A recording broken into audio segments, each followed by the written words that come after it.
Петька, все, давай, говорит, икону украдем. Я говорю, а вдруг Бог накажет? Петя говорит, посмотри на себя, ты и так уж наказанный. В общем, спрятали в церкви, ждем, когда все уйдут, а одна старушка не уходит. Стоит у иконы, Господи, услышь, Господи, услышь. Ну, Петька не выдержал, говорит, слышь, что тебе? Бабка на колени рухнула. И говорит, Господи, вразуми зять моего беспутного, водку хлещет. Петька говорит, ладно, вразумлю. Иди домой, скажем, завязывай. Старушка говорит, где? Петька говорит, на шее. Старушка говорит, я спрашиваю, где ты, Господи, я тебя не вижу. То есть Петьке совесть заговорила. И он говорит, не Господи, а бабуся, а Петя.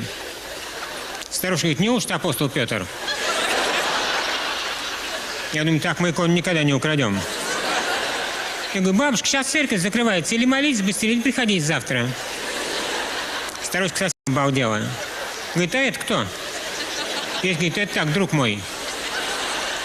А старушка как раз у иконы святых Петра и Павла стояла. Она говорит, святые, мне пенсию побольше. Ну, нашарили мы в карманах мелочи, кинули ей.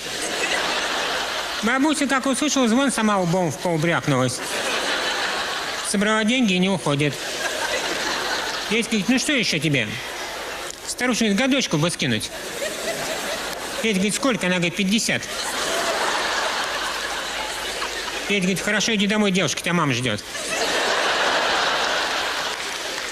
А бабка опять не уходит. Я спрашиваю, что тебе еще, девица? Бабка говорит, жениха.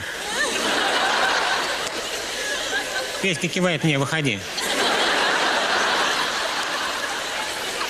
Но я выхожу из-за столба, бабка увидела, говорит, какой-то завалящий он. А получит нету? Петька говорит, всех разобрали, надо было раньше приходить. Бабка говорит, ну тогда до утра подежурю. А утром первой в очереди буду. Петька кричит, какая еще очередь? Бабка говорит, за женихами. Петька помолчал, говорит, на твое счастье еще один остался. И выходит сам. Вот с похмелья опухшие, небритые. А старушка говорит, это-то получше.